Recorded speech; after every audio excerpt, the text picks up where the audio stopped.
Good evening, SRA Nation, and welcome to season number 15.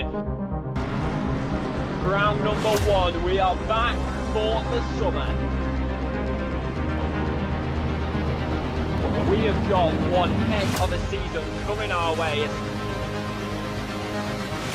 All eyes will go to the gantry light. Green flag drops and we are racing. That's going to be a very, very good stop. He's going to edge him.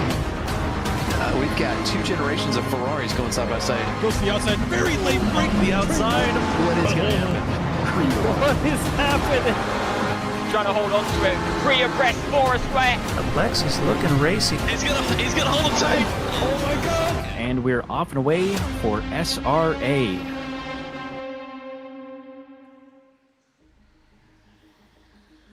Hello, welcome to the first race of Division 4 and the first race of Season 16 in SRA. There we go, now the background works. Yeah, I had to do a quick refresh. But this season, D4 will be covered by me, Sig SVG, and my rival, Trey Morgan. Hi, how y'all doing? It's going to be a wonderful race here tonight. We got some great action here in Division 4. It's going to be a lot of fun. And we're at a pretty good track here for the first round too, so no complaining about tonight yet. Absolutely.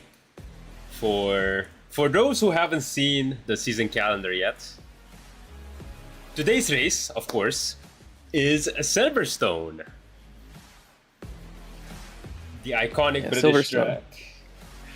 Yeah, it's what they use for F1. It's an amazing track for hot lapping especially, and it's got long enough straights that you can fudge some overtakes around here. Absolutely. Also some very technical sections. I really like Maggots and Beckett's and the whole complex before that straight. It's very, very tough to get right. It is. But yeah, next week we will have Circuit of the Americas, which Another F1 track. Yep, another F1 track will be running in a few days' time for F1. And then we have Valencia. I've never driven that track before. What about you, Trey? I have. We drove there in season 13, so about a year ago now at this point, I think, maybe a little bit more than that. Had a great qualifying session. It's an amazing track that's really built around flow, and you have to be in the groove, and once you get out of the groove, it's just a whole bunch of hurt. But I find it a really enjoyable track. Okay. And then we have another F1 track, Zandvoort in the Netherlands. Another great track with the bankings. Very hard to overtake around that track, to be fair, but...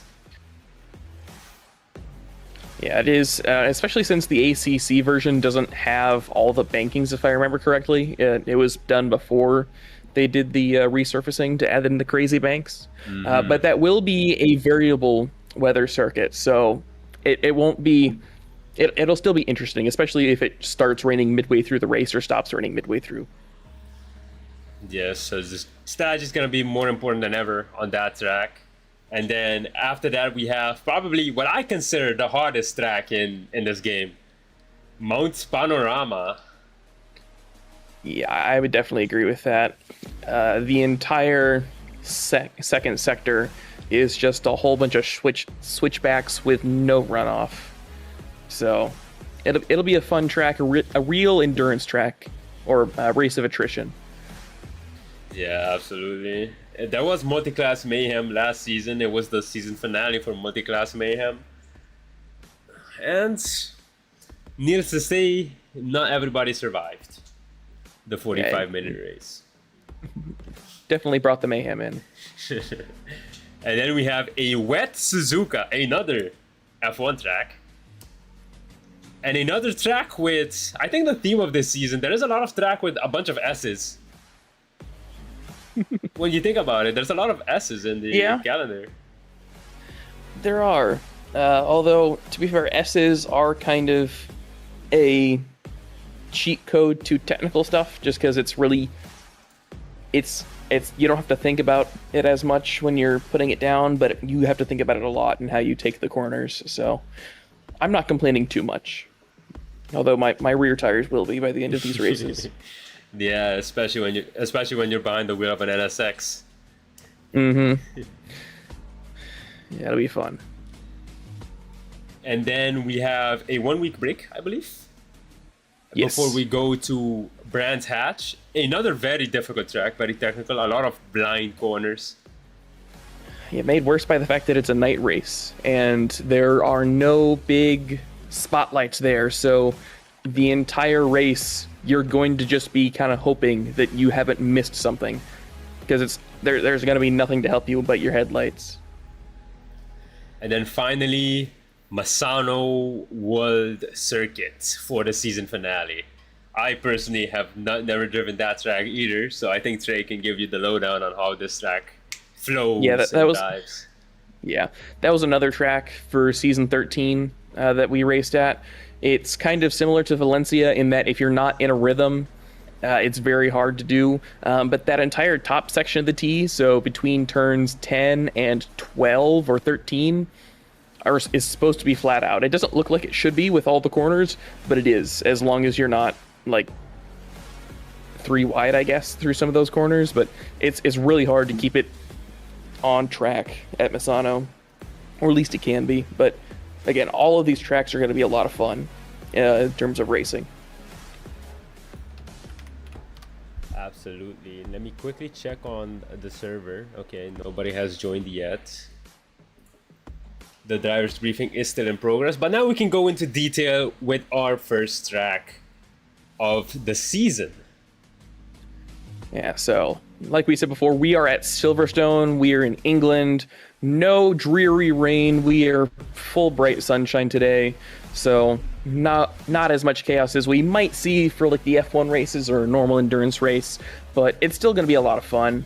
Turn 1, almost flat out. You're braking from like 200 kilometers an hour down to 180. And then you have Maggots and Beckett's. Also kind of close to flat out. You're slowing down a little bit through each corner, and that leads us to Sector 2. Starts out with a really long straight between turns 6 and 7. 7 is our first hard braking zone where we can do where you can do overtaking. It's not going to be easy overtake because you're only going down to around 130 kilometers an hour, so like middle of third gear, but it's your first good chance of overtaking, really.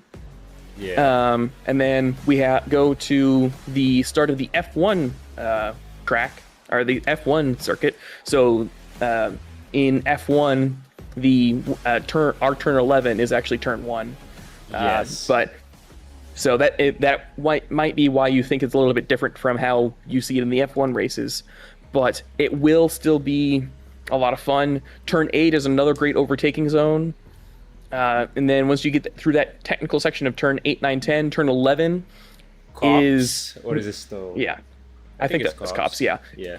It's not quite flat out, but it kind of feels like it sometimes. Because at least in the Honda, you can't get on the brakes, but you also can't get on the gas. Yes. So it's a really hard corner to get right, especially when you're following behind someone. And then you get to Sector 3, which is the hardest sector. In my mind, it's the hardest sector to get right because the turn 13, the sharp right-hander, and turn 14, the sharp left-hander, are really hard to get right in these cars because if you get a snap of oversteer at any point, you've ruined the setup for the next corner. Mm-hmm. Yeah, for sure. And then turn 15 is supposed to be a flat-out corner once you get at a turn 14. And if you mess up turn 14, you will mess up turn 15, and the entire run down that straight in the middle of Sector 2 is going to be hampered. And then we have our last good overtaking zone of the lap at turn 16, another hard braking zone into a left-hander, a sharp left-hander. That's a progressive braking zone. It's not like you're braking, letting off the brakes, then turning. You're braking while you're turning the entire time. And then turn 17, hairpin. Also really hard to get right because it goes on for a lot longer than you think it should. It's more than 180 degrees. But once you get turn 17 right, turn 18 is flat out, back to the main straight, and then we do this all over again. Yes. Well, you should expect around 30 something laps. What is the D4 reference time? I think it's like 158 something, right? I believe. D4 is like a 159.1, I thought. Oh yeah, it is. Yeah. But it should still be really fun. Sig, I know that we both raced around here yesterday. Do you have a section of this track that you feel is most important for lap time? Or like the hardest to get right for lap time? At least for my fellow front engine drivers today, I feel like the hardest sector to get right has to be Sector 2. Sector 2 is what I drop the most time compared to the mid-engine cars. But I think the strongest sector for the front engine cars would be Sector 1, surprisingly enough. I noticed that I would gain a crazy amount of time on the mid-engine cars through the first sector, and then it would be a struggle through Sector 2, and then Sector 3 I would kind of gain a little bit, or I would say the two engine layouts are equal in sectors 1 or in Sector 3, and then the front engine cars have an advantage in Sector 1, and then Sector 2 is a mid-engine advantage. Yeah. I know that for me in the Honda, the hardest corner was turn 11. Just because, like I said, for me, I'm not able to get on the gas because otherwise I'll sweep wide and not make the corner. And if I get on the brakes, like I did later in the race, you will lose all the grip in the rear end of the car. You will spin round and you will go wide and get caught in the sand trap. So it's really hard there. But then also, like I said, turn 13 and 14, I think is the most important corner set for how you set it up, specifically because they're slow corners leading to a really long straight. And if you're able to if you're trying to pass someone, getting them out of position for turns 13 and 14 really sets up a good passing opportunity for turn 16. Yeah, I absolutely agree with you. The cars have just left the pit lane.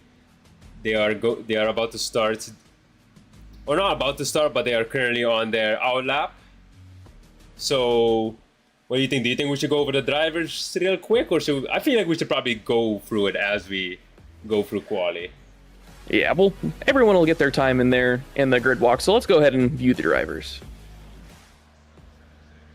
All right, and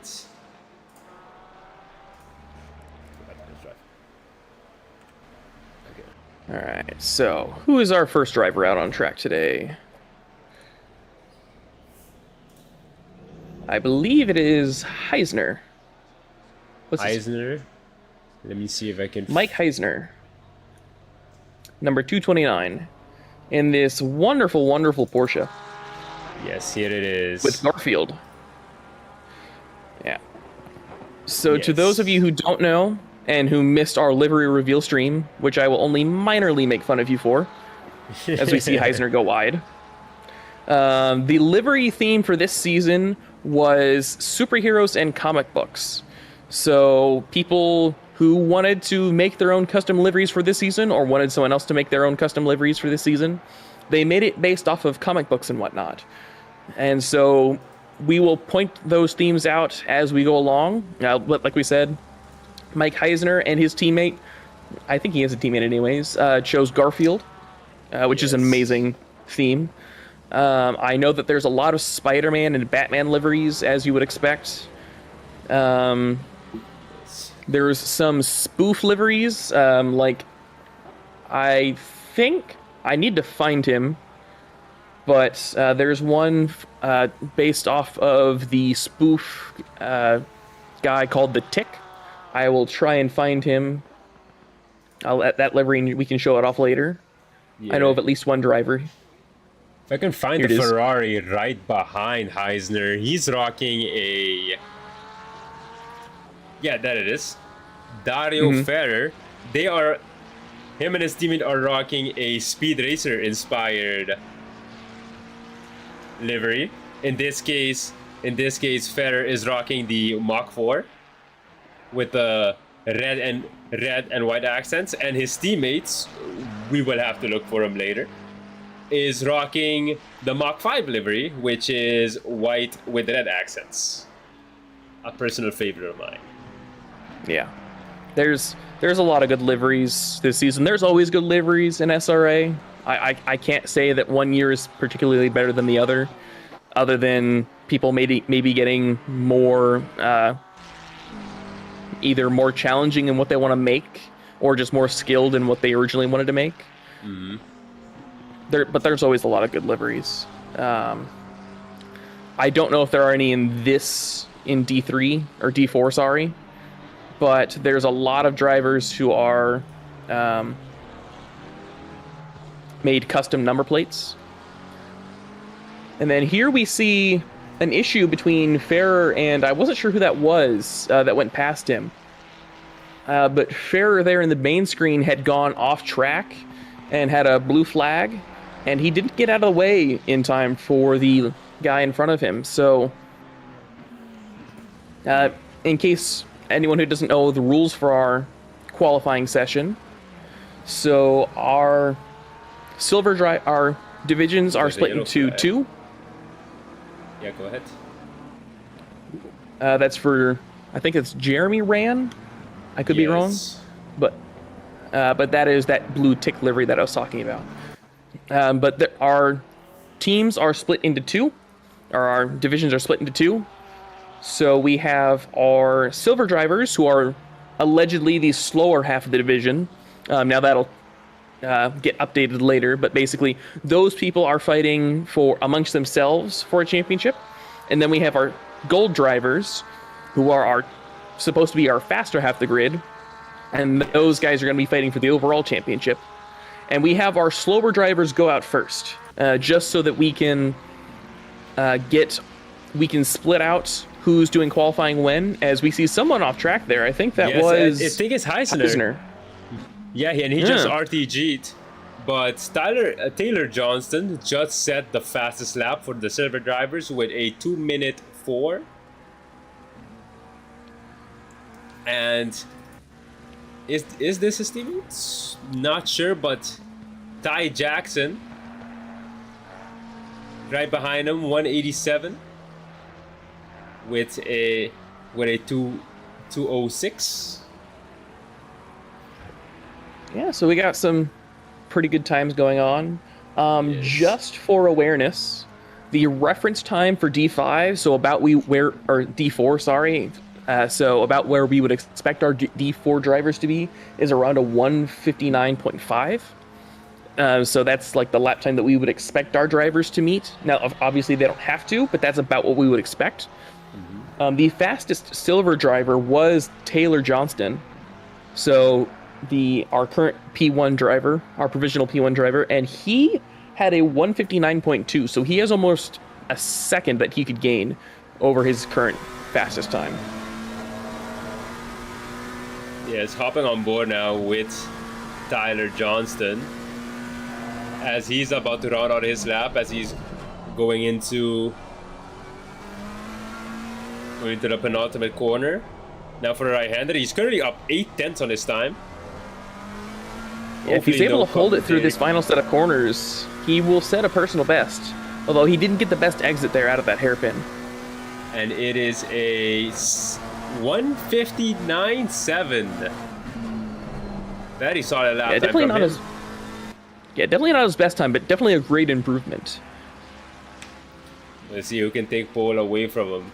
Here we have the last season's Division 6 Silver champion, now in Division 4 Silver, Chris Meck, who just set the second fastest time. Although he is 6/10 off of Johnston. Johnston is absolutely flying right now in quali. Yeah. Looking a little bit further back, current P13 Libinore, they were 2.4 seconds down on their current fastest time, but they're about to cross the line almost 2.2 seconds up. They are now up to P2 with a 2 seconds flat. So that's a 2:00.03. So very nice job there. Very good stuff from Libinore. Paulo Alberto Libinore, also a D6 driver last season. I believe he managed a podium, and there's a yellow flag As we have another D6 driver from last season, Alan Lung, as he gets out the way for his fellow competitors, and he's gonna be looking to do another lap. Tyler Johnson, as we are approaching, as we just start sector 3, is once again up on his lap time, up 3.5 tenths. So he's gonna improve even further now, and I think he'll also have one more lap in the bag after this, as a yellow flag has just come out again, and it's gone. Yeah, so our silver drivers are able to qualify from 2 minutes 30 seconds to 10 minutes 30 seconds. And so that gives them a chance to finish their laps, and then our gold drivers to get out without them impeding each other. And Johnston comes across the line with a 159.3. And he's gonna RTG. He might be out of fuel. Yeah. And he does not have time to get back around, so that is him done for the day, or for qualifying. Looking to improvers, I believe it's Tyler Jackson in P9 goes across the line, P4. Okay, good stuff. With a 2 minute 0.1. There's a yellow flag for Buckley, who I believe is just, yeah, they're just sitting there. So they've completed their laps. Libanore is currently not improving, but they do have time to set another lap. Jeremy Ran, I'm going to make sure it's Jeremy. Yeah, Jeremy Ran did improve by about 3 tenths. Yeah, and he up to P11. He just messed up track limit, so that's going to be his qualifying done, as he's currently going through Megas and Beckett's on an invalid lap. Yeah. But now, I think Ty Jackson, all eyes should be on him. He's up 6 tenths right now, 7 tenths on his time as he enters. Yeah, he's currently going through the middle of Sector 2. He's coming up to that really hard corner that I talked about for the NSX. It's a little bit easier in the McLaren, just because it doesn't have as weird characteristics. He gets through there cleanly, though. He's up 8 tenths now. He is on pace for a provisional pole. Let's see if he can hold it. Up 9 tenths on his time right now. He is absolutely flying, Ty Jackson. Seems like he's hitting all of his marks too. Up almost a little second bit of now. a slow exit there. Yeah, a little bit of a slow exit there. He's only lost like half a tenth on that exit there, but he's still doing really good. Only 2 more hard corners to go. Yeah, he lost a lot of time there on the entry. A lot of time. He's still up by 8 tenths, but he lost 3 tenths going through those last 2 corners, and he won't be able to get that back. He will still improve by 7 tenths. That should be enough for P2. Yes, and P2 for Ty Jackson. Now looking at the rest. We have a contender for Heisner is now up 9 tenths going through somewhere. Where are we? In the last sector. Yes, we're approaching the penultimate corner. Hard on the brakes. Trying to keep that very difficult to handle Porsche under control. As he goes around the corner. He's over a second up. He has a chance for pole, provisional pole, as long as he gets a really good exit. I don't think he'll get there, but he will get the P2. Off. Yeah, P2 by 0.065 seconds for Heisner. Take a bow. Very, very great lap. But yeah, it's Taylor Johnston in the McLaren taking silver pole position. Yeah, that was an amazing job by him. And just for fun, looking at the sector timings, all three of the sectors, fastest sectors, are owned by a different person. So Johnston owns the best Sector 1, Jackson owns the best Sector 2, and then Heisner owns the best Sector 3.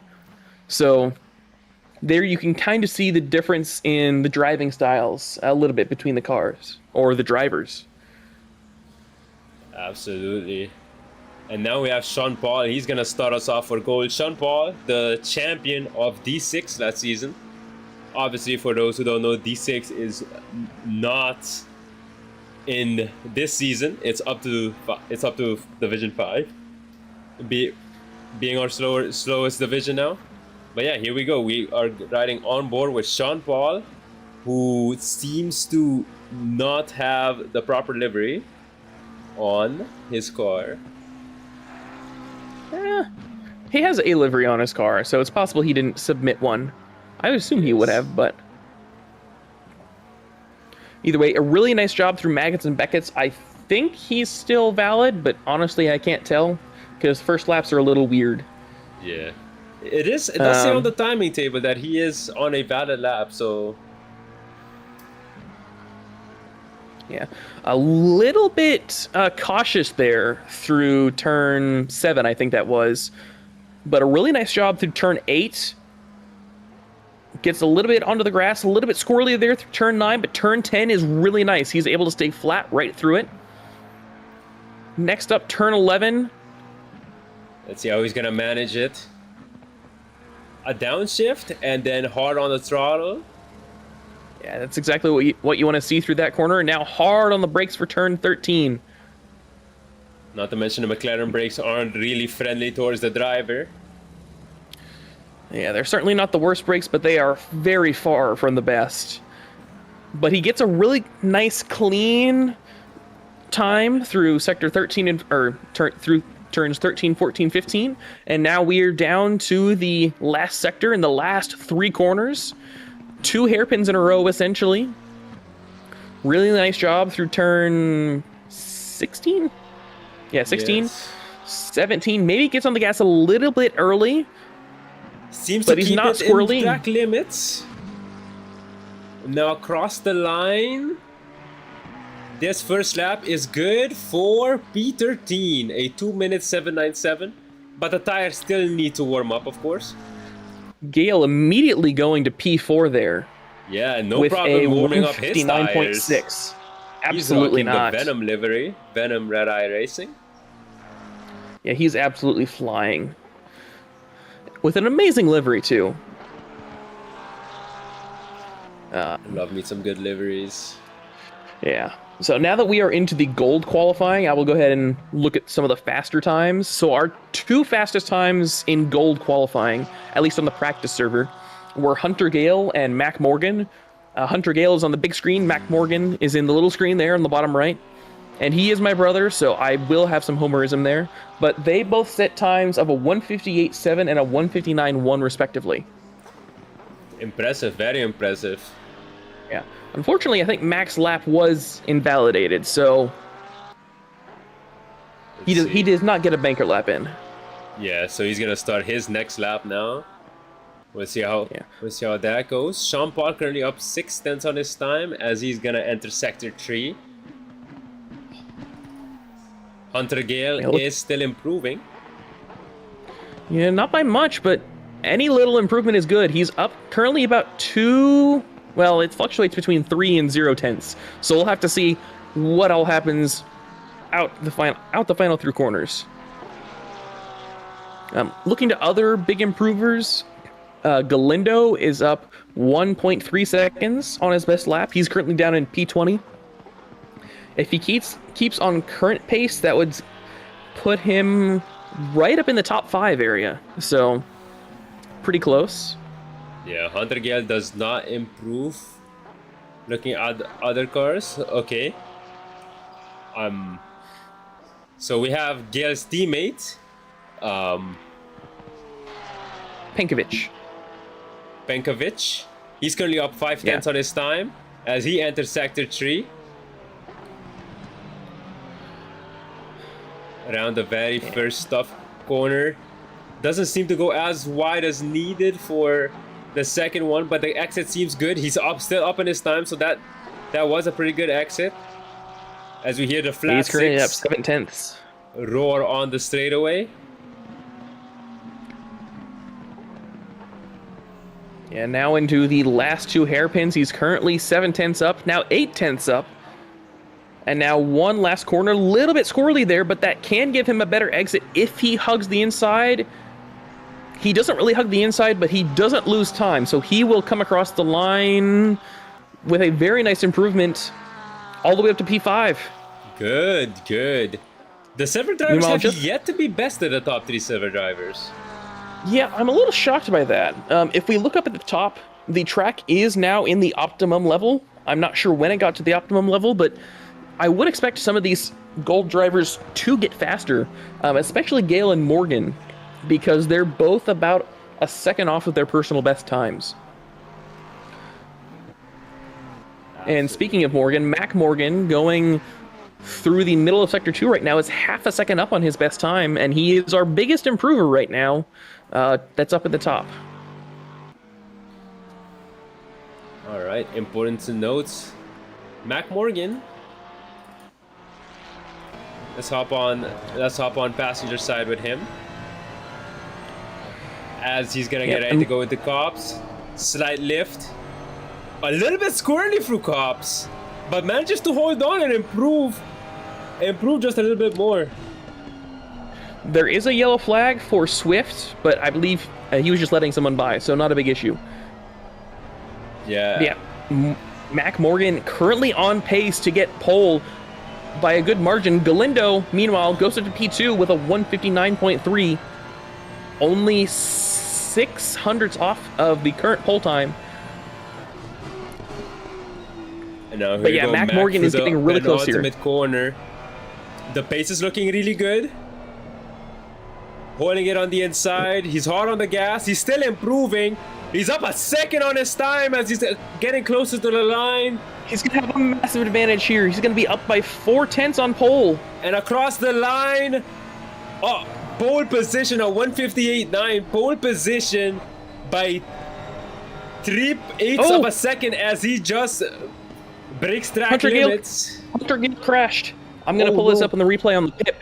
But Hunter Gale has wrecked, and he does not have enough time to get around for another lap. So he is in 6th place at best. So he is not able to go for pole position. The only person really that looks like they have a shot at pole position now is Galindo, sitting currently in P3. They're about 2.5 tenths up there. Meanwhile, in the pip, you can see that Gale just kind of spun off there, unfortunately. Yes. Yeah. Galindo going through the middle of Sector 2, currently 3 tenths up. What just happened to me?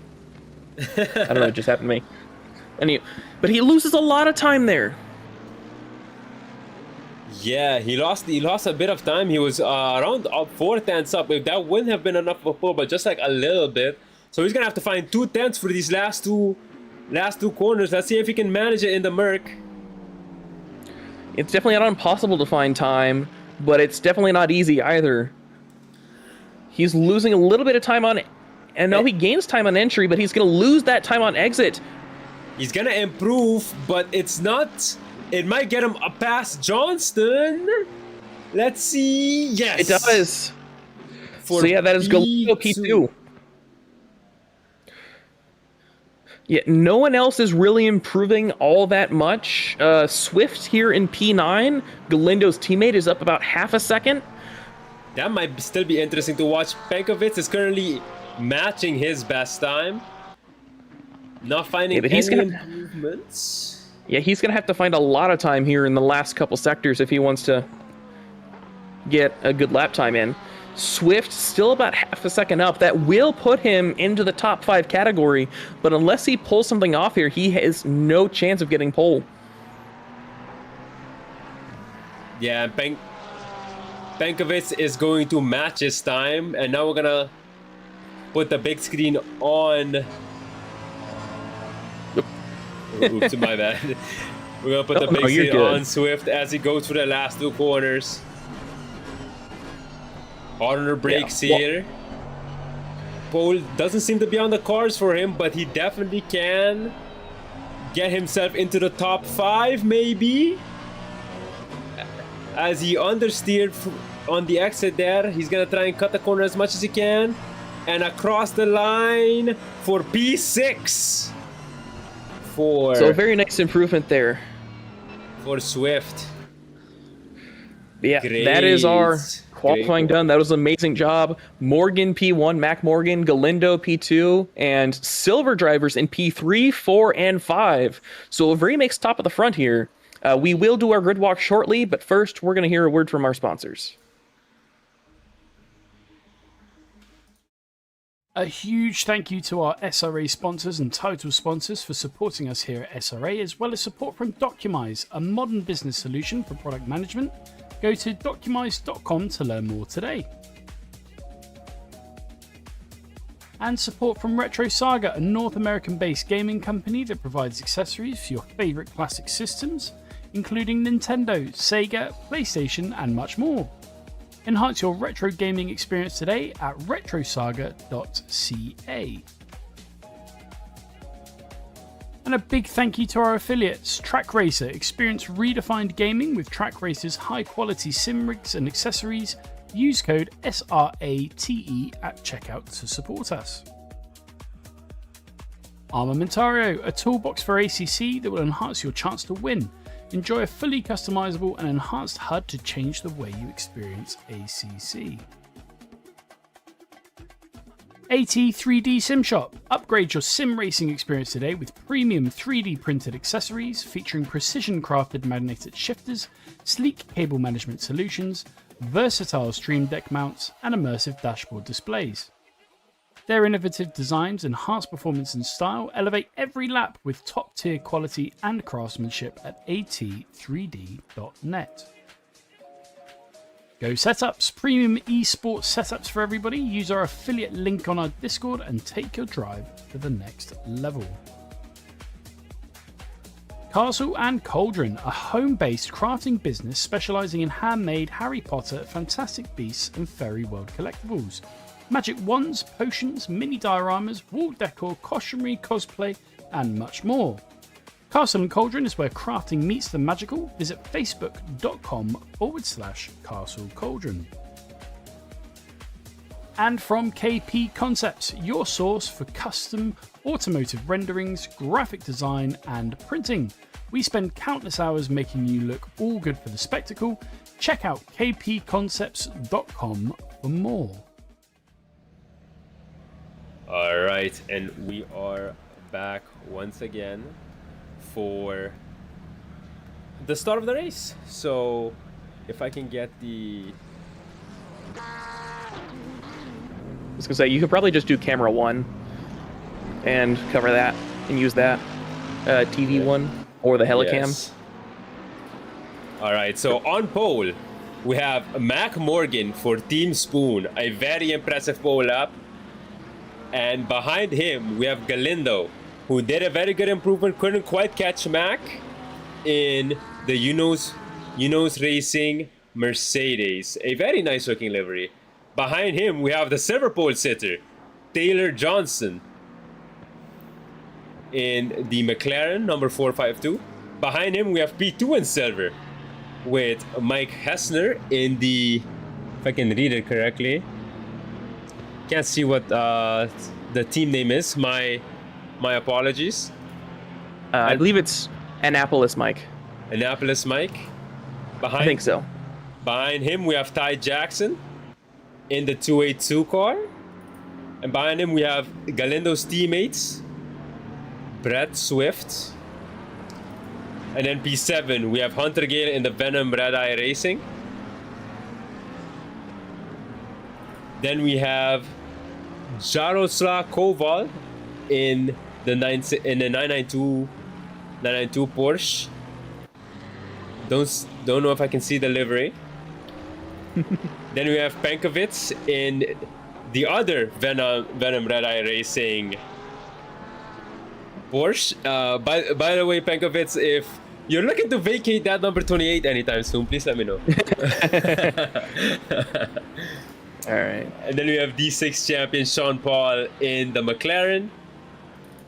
And then we have Nathan Cryer in the Porsche, the Silver Surfer themed Porsche.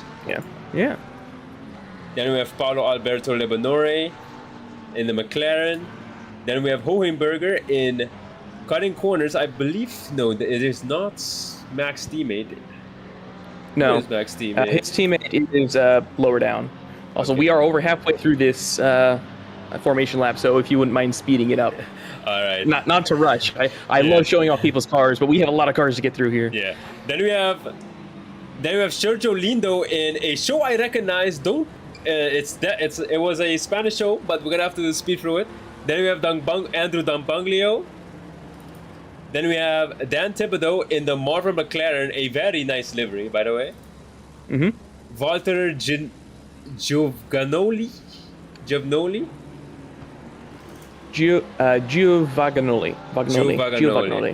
Then we have Corey Colts for Web Has Racing.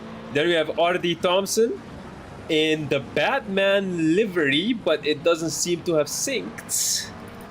Then we have Chris Mack. Then behind we have Darlo Ferrer in the Mach 4 livery. Behind him we have Glenn Jacobs in the Hulk livery for Midpack Mafia. Then we have Rodrigo Moreno in the McLaren. Then we have Diego Hernandez. Then we have Dan Maya, the other cutting corners car. Then we have Alan Long in the Joker Team Porsche. Shane Lewis in a non-livery McLaren. Seems like these guys are lining up double file. Stefan Buckley. You gotta hurry, man. Brad German. Then we have Jeremy Rand, Mac Morgan's teammate. Then we have Mike Cook. Then we have Emil Garcia. Then we have Sebastian Rock. Then we have Brian Aco, Ben Borrell, Josh Parker, Daniel Beckstead, Mark DC, Tony Zezagol, Ian Gilchrist, Stephen Paralin, Javi Garzozi, Jordan Donner, JP May, and finally Akuna Matara. All right. There we go. We got through them all right before the start. But yeah, it's going to be a very nice start here. I will go in TV camera 1 so we can watch this craziness there in the bottom screen. But we are just about ready to go. We want to make sure that all of our drivers get through that that last corner before we get to the green. But the green will be soon. And here it is. And right now, it is up and away for SRA. Mac Morgan getting an amazing lead there through turn 1. He does not have to worry about anyone behind him. Yeah, right behind him we have Galindo. It's a 3-win battle, and there's a yellow flag. There's a yellow flag. Akuna Matara and Ian Gilchrist. I will quickly replay that in the pip there. Oh, that was at the back of the grid. That is a 4-car pileup. That was even before they got to the main straight. Oh, there's also someone off through Beckett's. I don't know who that is. Yeah, and Beckett's we have Andy Hohenberger, also a yellow flag. They are like 3 wide. There's a lot of cars here. A lot of chaos here. A lot of chaos here. The timing sheet is not keeping up. But thankfully, no other yellow flags. Yeah, Hunter Gale lost a couple spots there on the start. Thankfully, most people seem to be going in the right direction. There's a little bit of chaos here. There's a lot of chaos into the first corner of the chicane. Josh Parker also going off. Oh, not there Parker, is some chaos. Going back to the leaders, we have Taylor Johnston chasing down Galindo as we head into the double hairpin. At least I consider it a double hairpin. There's a lot of words for the corner complex. Some people call it hell. Some people call it hell because of how hard it is.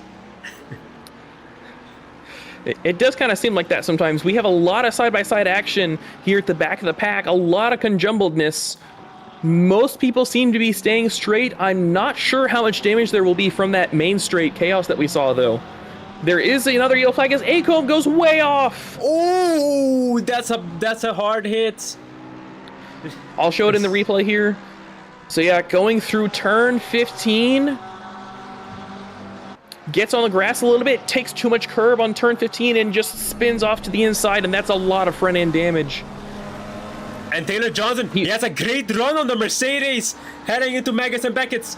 Can he get the move done? He's currently on the outside line. There's not much overlap. He's gonna back off. Ooh.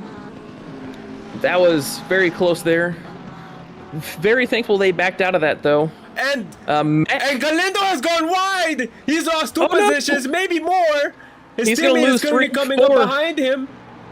Yes, his teammate's gonna get past him, so he is currently in P5. He lost 3 positions as a result of that. And Taylor Johnson takes P2. Yeah, a little bit further back, Mech went wide and lost 4 or 5 positions through turn 1. There's someone who's yellow flagged, but I don't know who that was. I think that was Ian Gilchrist. Yeah, I'm not sure exactly what happened to him, but he spun through turn 1 as well. So a lot of opening chaos, but honestly, not as much as I expected. Most of the chaos was just kind of like rubbing against each other, not quite as like, oh my god, the entire field is dead. Yeah, nothing that reminds me. I think it was D4 last season, I think Nürburgring. I think there was a lot of chaos through the Schumacher S's, if I recall correctly. And there's an yellow flag. Dan Thibodeau coming together with Lindo. I'll play the replay. I got the replay. So Dan Thibodeau in the McLaren just goes really slow there, starts going wide, and then tries to turn in, not expecting. I believe that's... I'm not quite sure who that is. That might be Borelli. Yeah, but yeah.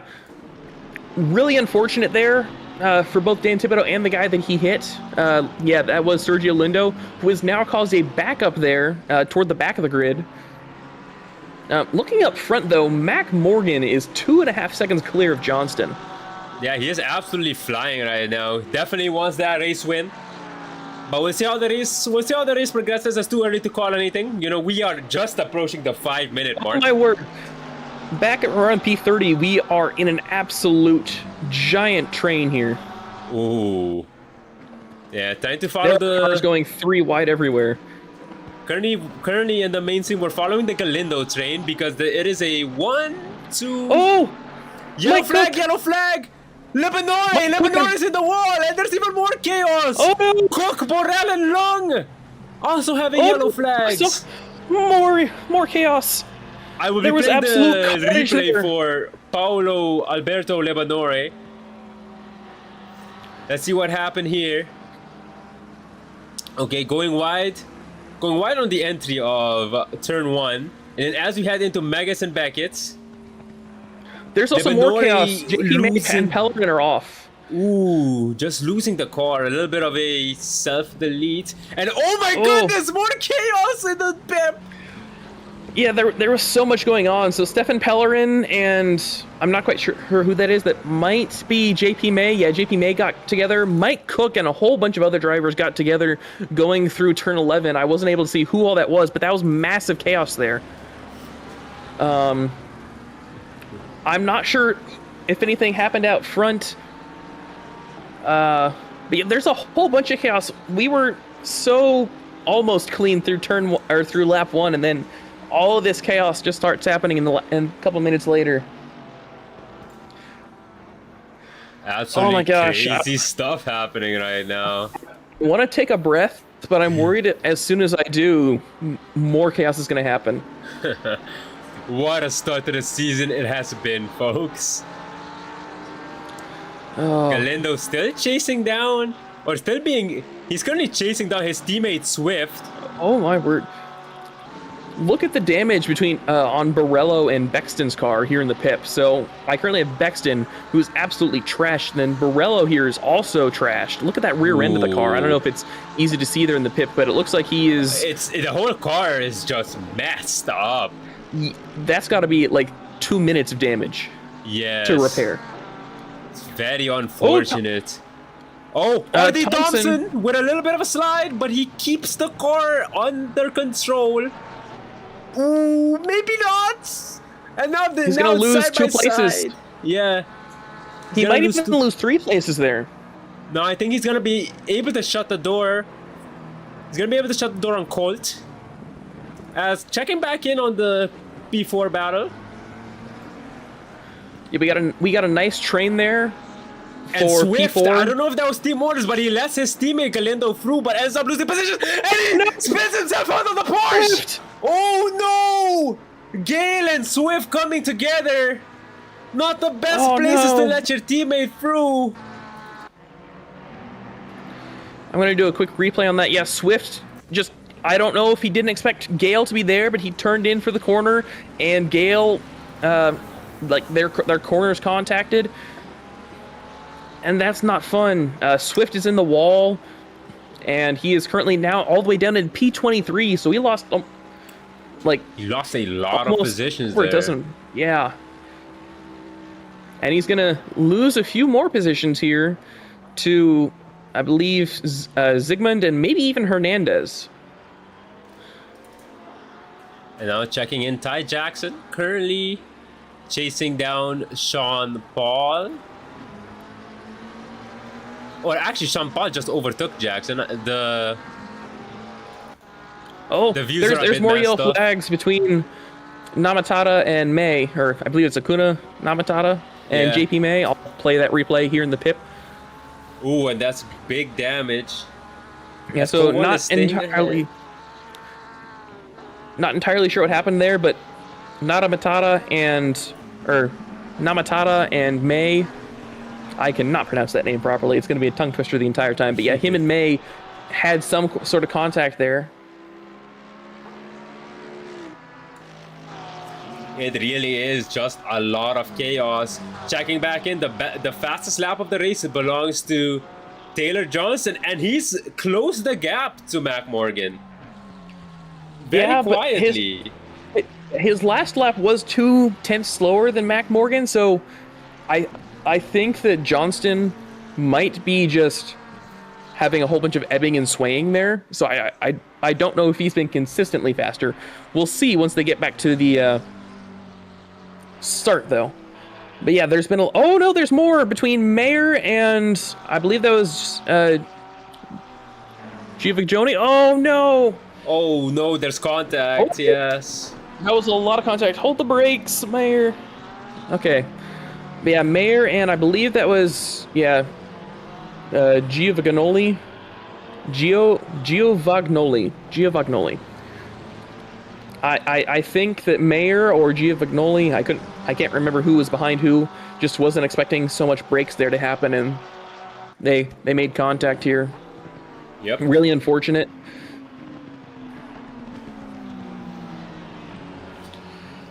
Let's see, currently looking for battles on the grid. Currently, Don Bunglio is currently holding up a train of 4 cars. This is a total of a 4-car train. He's currently leading the pack, and then behind we have Moreno, Colt, R.D. Thompson, and R.D. Thompson, yes. Yeah, and then a little bit ahead of them, Koval is chasing down Galindo for P4. They're about a half-second difference between each other, but I think Koval, if he wants to try and get that pass made, he needs to do it soon. Yes. I don't know how the AMG's As tire wear Moreno is. putting the moves on Don Bunglio.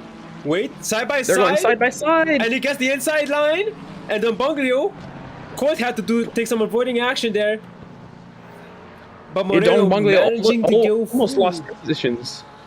Or did he lose 2 positions? And R.D. Thompson also managed to, because of Colt's correction, he also managed to sneak past Colt for P13 now. There you go.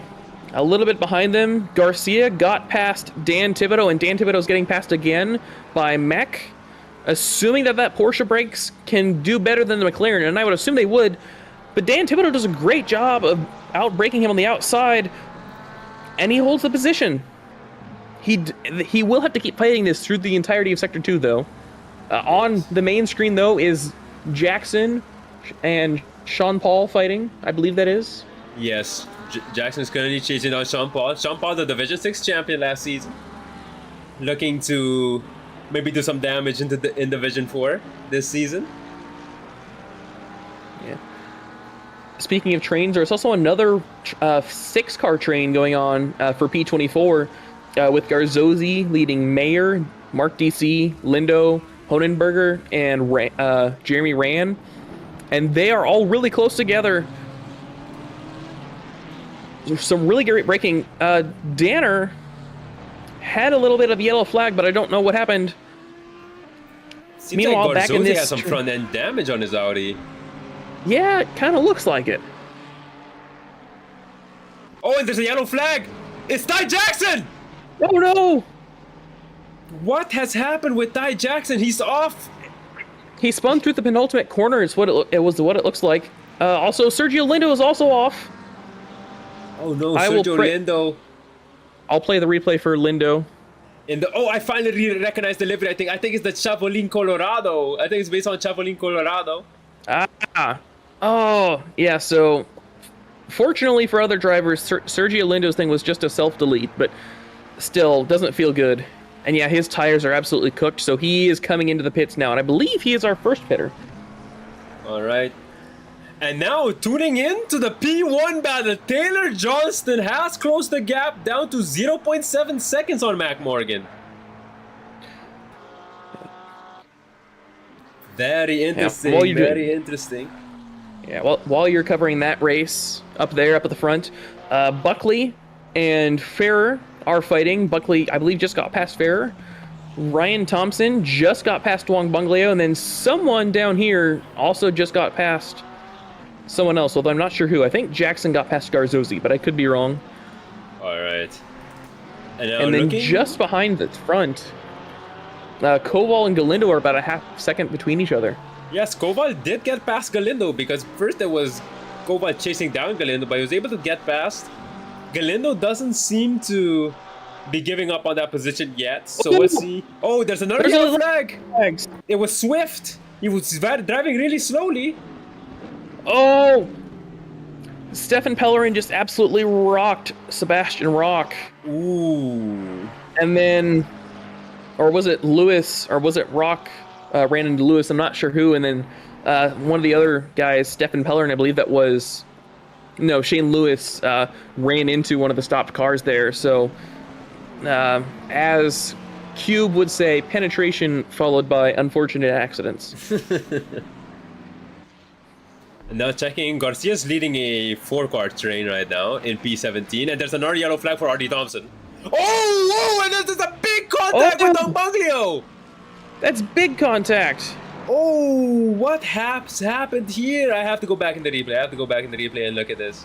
Yeah, go ahead. Thompson with a self-delete through the corner, and then... Oh! I don't he just even got know right in if front of holding him. his brakes would have helped. Dung Bungleo taking a lot of damage. He's currently down in P28. P29, he's still losing positions. And he's a long way from pit lane, too, so he's going to have a lot of damage to carry through the lap. Yeah. And now we have Sean Paul. It's a 3-car battle for P5 now. Galindo, Paul, and Benkovic, as Koval has started to edge out Galindo. As Johnson is still 0.7 seconds in front of Mac Morgan. Still too early to maybe think about an undercut on Mac. Although we'll see, he's definitely been gaining over the past couple of laps, so he has the pace. He has the pace to maybe overtake Mac on track. Here in the tip. Oh no, teammate Teammate drama! on teammate contact. I'll go ahead and play it in the replay here. I believe Meyer hit the back end of... Oh, so yeah, I believe that was Mark DC. So yeah, Mark DC, I think, started spinning before he got hit. And then just Mayer kind of finished off the job, unfortunately. Oh, that's unfortunate. Yeah. Okay. We have Buckley currently. It was a bit of a train, but we have Ferrer currently chasing down Buckley in the Oh no! Mach 4, and More Dan contact for Thibodeau. Thibodeau. Dan See, Thibodeau. Yellow flag for him. Yeah, I'll play this on the replay, but yeah, Mech was up the inside of Dan Thibodeau, and I don't know if he just expected him to not be there, but he turned in expecting Mech to not be there, and Mech was still there. Oh. So he was really unfortunate there. Ferrer also has a yellow flag. But it seemed to have gone away. I'm guessing just a little bit of a maybe big slide. You know, a cold brown. Mm-hmm. And now We going shall back see. to the P1 battle, it's 0.3 seconds. Ooh, very close to getting contact with Mac there. Let me look at the last lap. 2/10 advantage for Johnston last lap. Yeah, they've been bouncing back and forth about 2 cents per driver. Mac Morgan goes wide, though. This is a chance for Johnston to get past him. But Morgan expertly closes the door, goes to the inside now. Can't quite see it here. Let's put in the passenger seat. That go around. Oh, he's gonna go for an outside move. That's really not the way you would overtake through that corner, though. So he's kind of just right now hoping for Mac to get a bad exit. Going through on the outside of turn 14 is not how you want to overtake. You want to try and force the other driver wide, because if you're wide through that corner, if you miss the apex, you absolutely compromise that entire straight. And he lost almost 2 or 3 Max tenths. having a big slide. Oh, He that's a big managed to slide. catch it. And he's on the power before Johnston, so he's gonna be able to defend his position, at least for a little bit. Yeah. The one thing that Mac Of course, he's my brother, so homerism. But the one thing that I know Mac is really good at is catching oversteer. So as long as he is able to catch that oversteer and get back on the power, he will be fine. He's not quite a master drifter, but he's really good at catching that. A little bit further back, though, Penkovic and Sean Paul are going side by side through turn 1. And they make off contact. track. Yeah, they both managed to keep it straight, but Gale is now trying to take an opportunity there. It looked like Penkovic may have gone wide, or maybe Sean Paul turned into him and caused them both to be a little unstable. I'm not sure. That's why we're not stewards. But either way, contact made. They both go off, and Gale gets Sean Paul. Johnson still chasing down Mac Morgan. It might be too late. Ooh, Mac seems to have a little bit of a slide there. And he's very slow through the exit, but Johnson had to delay going on the throttle because Mac was so close. Yeah, that's the one good thing about making mistakes so close in front of your rival is as long as you're able to hold your mistakes, they can't capitalize because they're going to hit the back of you. Yes, through cops though, it seems like Johnson has a very good speed advantage here. Good overspeed. He's gonna keep it tight. He's getting really close there. Forcing Mac a bit more on the inside. Yeah, he's not close enough to force Mac off the racing line, so I don't think he'll have that good a run down this straight, but we'll have to see. I don't know how much rear wing both those cars are running, but they are 3/10 away now instead of the 5 or 6/10 last lap. He's holding a Mac struggled through this corner last lap. Let's see if he can keep it clean now. Yes, significantly cleaner. And you can hear the Ferrari engine spooling up first. Yeah. And he managed to extend the gap. Yeah, he went from 3/10 to 6/10 through one corner exit, so he did an amazing job there. Yes. And here we have a teammate battle in P6 and P7 as Hunter Gill gets past his teammate Penkovic in the Venom Red Eye Racing team. Yeah. Don't know if that was an instance of team orders, but you Yeah, have it almost Sean looked Paul. like Penkovic went wide. Yeah. And now you have Sean Paul Yes. chasing down Penkovic himself now.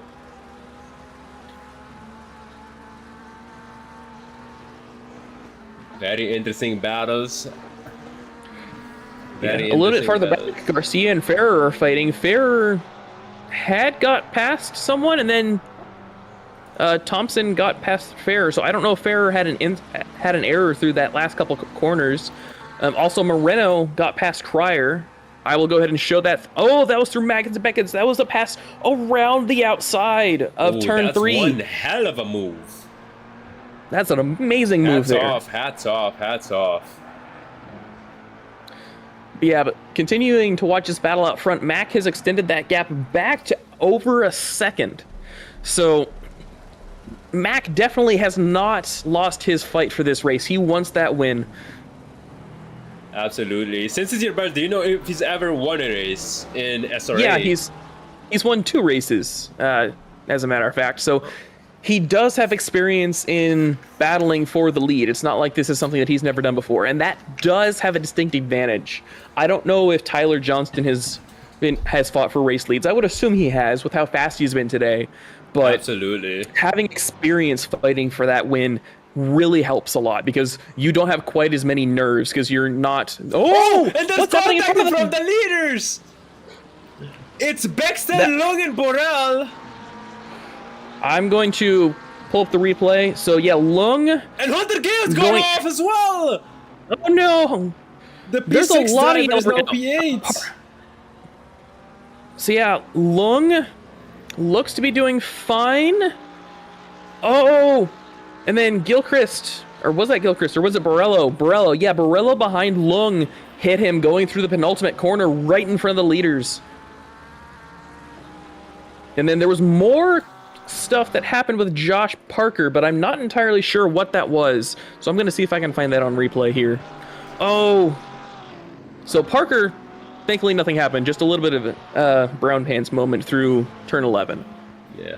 So Mac has gotten the gap to over a second, but all that battling has given Mike Hessner a chance. This is a battle for the silver lead now. Hessner and coming even out right of nowhere, 0.3 second gap. Yeah.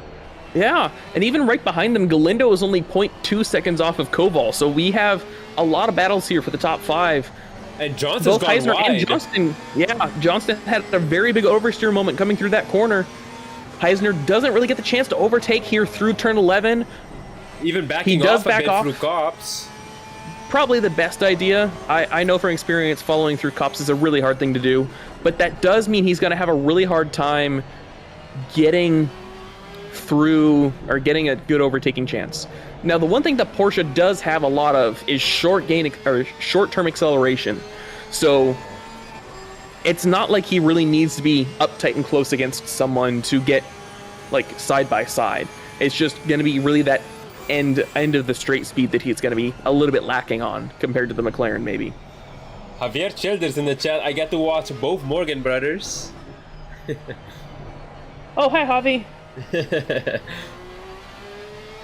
Yeah, Javi is a friend of Mac and myself, so yeah, Mac Morgan in the lead By 2 seconds now.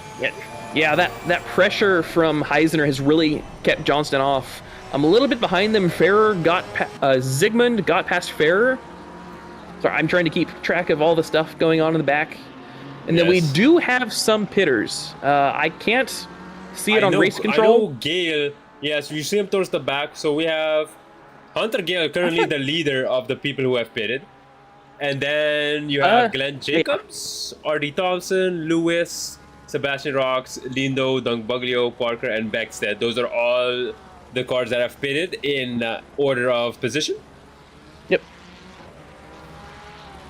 As we have more cars into the pits, the Mach 4 is into the pits, I can see, in the pit. Yeah. So we are beginning to get to that pitting area. So I know that my pit strategy yesterday was dictated by my spins, but Sig, yesterday, what was your thinking for your pit strategy and how you wanted to attack pit strategy? I just wanted to do a simple standard 30-minute pit stop, and important to note that was not the ideal strategy for the D3 race yesterday. I noticed that the undercut seemed to have been the best strategy for that race. So these early pitters, we're gonna have to see how they end up later down the line. But me personally, who pitted around the 31-minute mark, ended up losing a lot of positions as I was P12 before I pitted. And then after all the pit stops and stuff, I was like P18. And then I had to obviously do work to make up positions. I did have the tire advantage, to be fair, on the people that I was overtaking. So that could help you, but you need to have the pace, of course, for that strategy to work. Yeah. Oh, there's more. Oh my gosh, there's there's more carnage. So Garzozzi's Honenberg, off. Mayer, and Garzozzi all had contact. Garzozzi, I don't know if he was part of the initial contact. Yeah, he was. So yeah, Garzozzi and I want to say that was Honenberg went through the corner almost side by side. Garzozzi was not expecting Honenberg to go through the corner where he did, or Mike Cook where he did. And so they hit each other, and then Honenberg got kind of caught up in the process, and then Honenberg goes off on turn 14. So not a good series of corners for that John Deere team. I don't know what they are. They're light blue. It's a really nice livery, but I don't know what team they are. The team is called Cutting Corners, at least in the bottom. Well, I hope they know John that Deere. penalty. Oh yes, I remember. It was in the review stream. They were paying tributes because it was hero theme, and you can interpret it in a lot of ways. They consider farmers the hero, unsung hero. Yeah, the American farmers. So they're paying tribute to that with the John Deere, the corn. I do remember on that. the car. Yes. So yeah, great livery. Unfortunately, not a great race for them so far. Yeah, Heisner is still chasing down Johnston. If I was him, I would start considering the undercut on Johnston. The one issue with that for the Porsche is if you the hit tires too early. died. Yeah. Although we are reaching the halfway mark, and you will have better tire degradation in your second stint than your first stint, just because you have less fuel.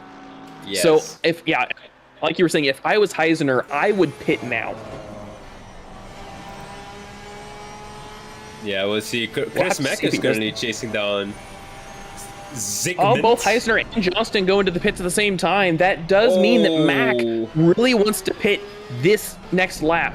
Because, like you were saying, with that undercut really being powerful, if Mac doesn't go into the pits very soon, he is going to get undercut.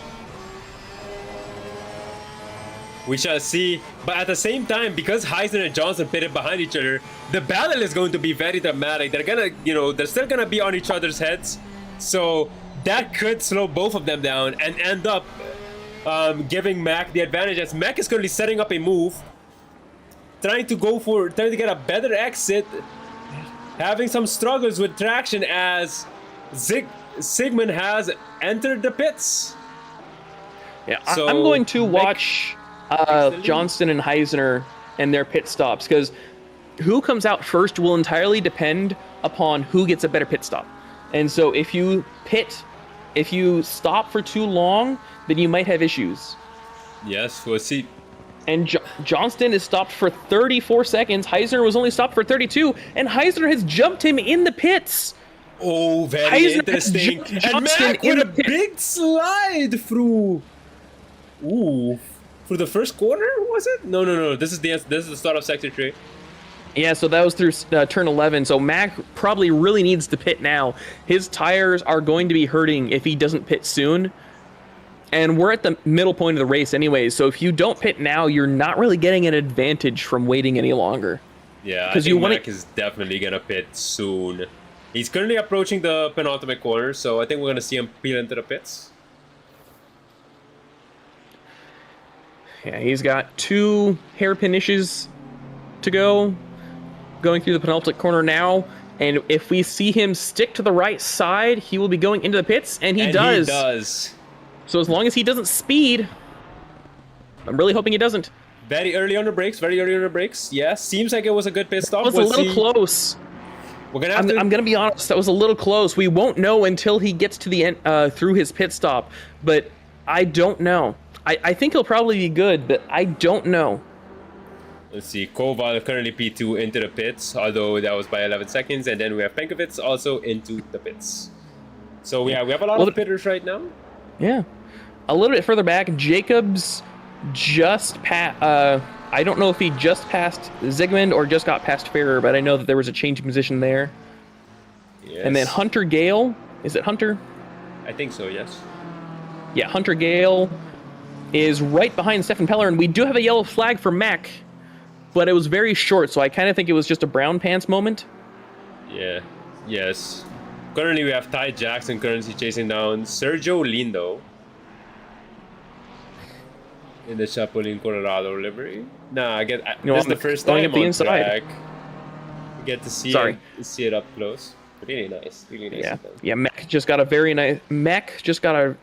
Gale, sorry, just got a very nice overtake on Stefan Pellerin. Mac Morgan is out of the pits, and he's behind Heisner and Johnston. Oh, so the undercut did end up costing Mac in the end. Yeah, so Mac was stopped for 38 seconds compared to Johnston 34 and Heisner 32. So I'm not sure if he had damage that he had to get fixed from something, because I didn't see him ever get contact, so it's possible that maybe he missed his pit stop. But yeah, he had a 4-second longer pit stop. Now he is fairly close to Johnston and Heisner. On the bright side, for your case, he did not get his stop go 30. He did not speed in the pit lane. Yeah, that's the good part. So he is definitely still in the fight for this race win. Yeah, he is having issues with blue flags at the moment, though. Yes. Right now we have Koval with Galindo chasing him down. These two have been battling all race. From the start of the race till now, they've been there's at the each yellow other's flag throats. moment for Ian Gilchrist. Oh, and he's I'll off. replay it here. He's been off for a while, because I just went back 15 seconds and nothing changed. So it could be a technical issue. I don't know. With where he's parked, I don't think it's a disconnect. And he is moving now. So could be a technical issue. Not entirely sure, but he was off. He is now back on. He is now back on track. That's good. Galindo still chasing down Koval. And now looking at the Sean Paul train. Sean Paul, I believe that is lap traffic in front of him. That's the Audi of Havoc or Zozy. Yeah, meanwhile, Mac Morgan's still having issues with blue flags. He is just now getting past, I believe that's Josh Parker, but Josh Parker is not letting him go. And per the rules for blue flags, you have to let faster drivers go. You cannot defend. He managed to go through, but yeah, that is a good amount of time loss. He came out about a second. Yeah, he came out about a second behind. Yeah, he came out about a second behind Johnston, and he's now 4 seconds behind Johnston. He's still definitely able to catch him, but that's a lot of time lost there behind Josh Parker. Yeah, Johnson trying to catch up to Hiesener. Looking at the drivers, okay, JP May is in the pits. Our current leader, currently holding on to a 12-second lead, is Galindo's teammate, Brett Swift, currently holding on to the lead. Meanwhile, Galindo side by side with Koval does not make the pass around the outside, but he will have a better run out of this corner into turn 8 if he's able to get the power on, but he doesn't. So he's holding off, looking for a better chance to overtake. Very close. They're keeping it clean. A little bit of oversteer, and behind them we have Benkovic and Gale, the two teammates, chasing each other down for P7.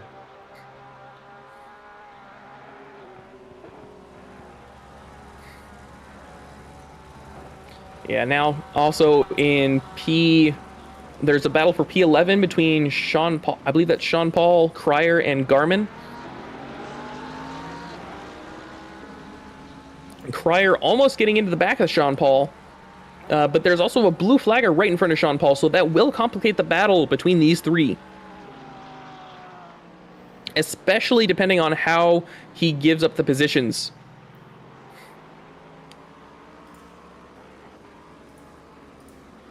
Yeah, on the main screen, we are still watching Koval and Galindo. Galindo still right behind him.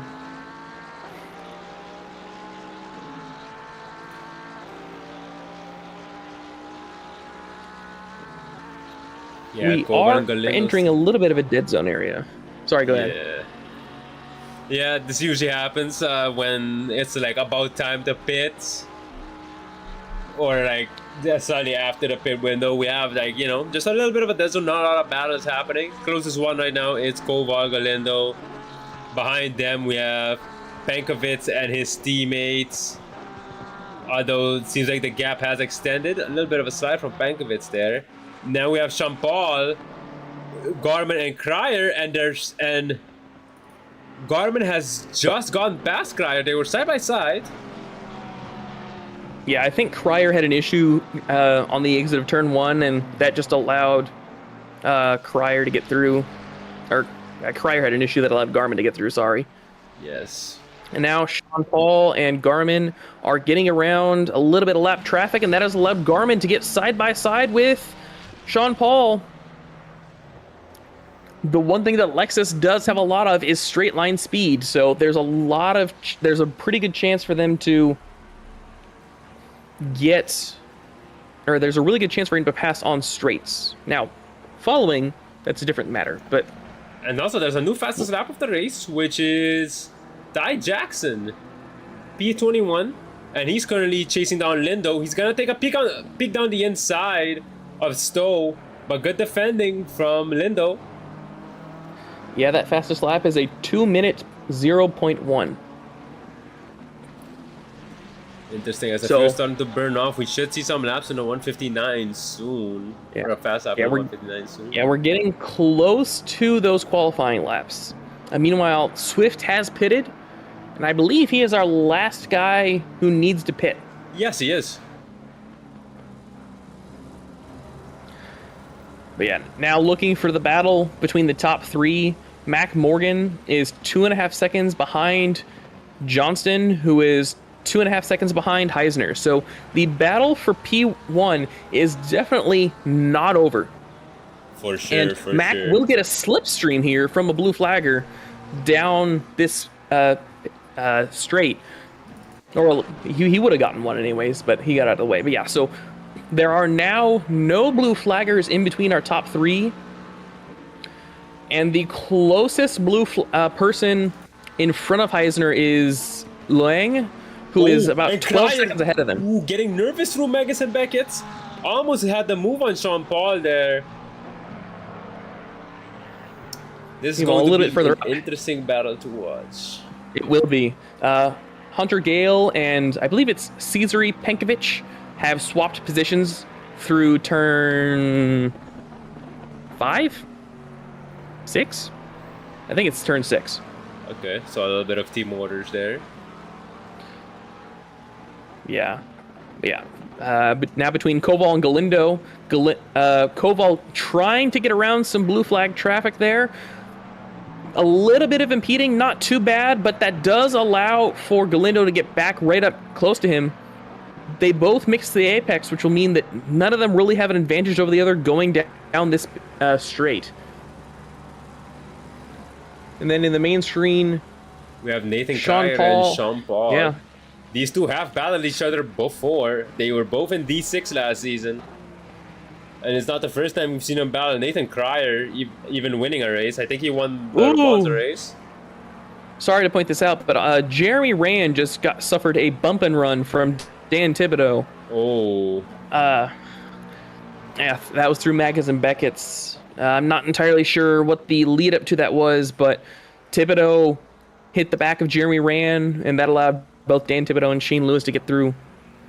I see. And now Heisner with the fastest lap of the race at 1:59.78 for our current that leader. Is quick. That is a very quick lap indeed.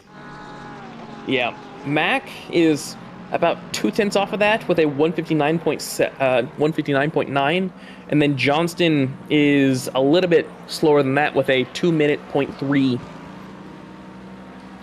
So very close lap times up. What is he gonna do? Around the outside into Stowe. Can he get it done?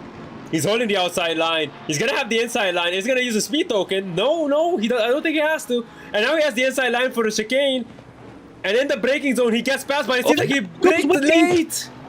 And now there's contact! Oh, no, contact! No, and he spins Galindo around. I don't know whose fault that was either, but And Galindo, Penkovic, and Moreno have all gone through now. There's another yellow flag. It's Dario Ferrer in the Mach 4, driving very slowly as he makes way for what's the opposite of a back marker? Fast traffic? Yeah, I think it's fast traffic. A word from Stefan Buckley in the chat. Starting at about the 45-minute mark, he had very high stuttering, so unfortunately we have lost one of our drivers to technical issues. Always unfortunate when you have technical issues. Absolutely. That cause you to have to back out of a race. Meanwhile, back around P20, Ferrer has fallen back 2 positions from Lindo and Jackson. And Jackson is right behind Lindo, but not able to do anything. Yeah, we have Meanwhile, Brad Penkovic Garman getting around blue flags. being chased down by Sean Paul and Nathan Cryer. Those two are still at each other's necks. Maybe Cryer and Paul should maybe make some kind of peace deal to focus on maybe taking on Garman, because it seems like they might have a little bit of a pace advantage on that Lexus of Garman. Yeah, it's one of the things that you have to be careful of if you're the middle car in a pack, because if the guy behind you doesn't attack you, then you have a really good chance of attacking the guy in front. But if the guy behind you attacks you, then that'll slow you both down and might cost you the chance to both the chance to pass the guy in front, depending on the speed differential. But speaking of speed differentials, Nathan Cryer, I believe it's Nathan, right behind Sean Paul. He's going to make a move to the inside. And he has the inside line. Paul, he's going to have to stick it on the outside, and he has a little bit of a moment. And Paul I thought we were about to more contact. Manages to hold on to the position. Very good car control by Cryer there. Yeah, that was a very nice save is by in the Cryer. mix. It is now a 4-car train with Garmin just a little bit further back. Zygmunt and Jacobs are fighting, and Jacobs, I believe, just got past Zygmunt. Ooh, I'm looking at the deltas right now, and it seems like Mac Morgan is about to set the fastest lap of the race. Let's see, he's currently about to cross the line. He's up 3/10, which I think should be enough. Yes, purple lap. He just set the fastest lap of the race. Yeah, he was 3/10 faster than Heisner on the last lap. He immediately goes wide. We jinxed him. Yeah, commentators I'm gonna curse hear is about back. that. Commentators curse is back. Never left. Never left. For those who had me in D6, once again, I apologize. I costed many people their pole positions. It was very potent there in qualifying, is what I noticed last season. It's very potent there in qualifying. In the race, not as much, but I don't remember which race, but one race it was very ridiculous. And in the pit, there seems to be more Cryer and Paul battling. Yeah, Cryer tried to make a move through turn 1, decided better against it. Didn't want to have a Verstappen-Hamilton moment, thankfully. But he keeps staying right behind Paul, putting that pressure on him, and Paul is not able to handle it quite as well. So as long as Cryer is able to stay right behind him, he should have an opportunity to pass him again. And now Zygmunt, he has a chance on Glenn Jacobs. Jacobs had a slide through turn 1. Oh, he's backing off. Oh, who's that went wide? That's lap traffic, I believe. Cryer made another move to the inside, had another oversteer moment, but he is closer to Sean Paul this time. Fight another day, and not to mention Garcia and the Mustang is now in the mix as well. Oh, yeah. In that battle, so it's very good stuff here. Mac is currently chasing down Hernandez, and Hernandez with a mistake. Mac had to slam on the brakes. Oh my gosh. That was very close there. The D6 Silver Champion Mac chasing down Hernandez. This would be good for, let's see, 1, 2, 3, 4, 5. Fifth overall. Fifth overall when it comes to all the silver drivers. Although, we'll see what happens with the class adjustments because there are 2 silver drivers in P1 and P2.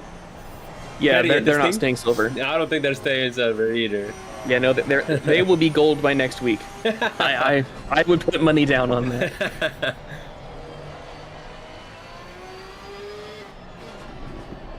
Oh, and Hernandez going wide. Yeah. Chris Mack. Very good run. They're nose to tail right now, heading down the straight. Mack holding onto the slipstream. The Ferrari isn't known for being a good car down the straight. It's known for being a very draggy car. But still. The one thing that the Ferrari has, it doesn't have good power, but it has great aero efficiency. So it's able to go higher downforce without losing as much top speed. I was really surprised that he was able to stay out in front, though, from the slipstream, because that Porsche has great low-line acceleration. Meanwhile, I missed it, unfortunately, but Garcia got past Cryer. I'm going to see if I can pull this up on the pip. So yeah, I think Cryer had an issue going through turn 1, had another issue going through Maggots, and Garcia got by. So now it's up to Garcia to see if he can get past Sean Paul. Yes. And then Mech got passed by Swift. I don't know what happened there. Oh, interesting. I don't know. I'm guessing it happened because of the battle with Hernandez. Maybe had a bit of a moment, had to slam on the brakes. Checking in the leaders battle. Johnson has gone the gap down to Heisner to 2 seconds, and same with Mac Morgan. He's gone the gap down to 2 seconds to Johnston. So it's if I were 12 minutes and 30 seconds of racing to go. Mm-hmm. Yeah, we got a lot of time for them to catch each other. If I was Mac, I would want Johnston to catch Heisner. So if Mac catches Johnston, I don't know how hard I would actually attack him until like the later stages of the race. Just because if Johnston and Heisner start fighting, that gives Mac a chance for the win. And if Mac starts fighting Johnston and doesn't get past him quickly, he will lose his chance for a win. Yes, absolutely. You're absolutely correct. Let's see, we can definitely see the brother bias. You know, you say if you were Mac, but aren't you technically like, you know, a little bit of Mac already since you're his brother and all?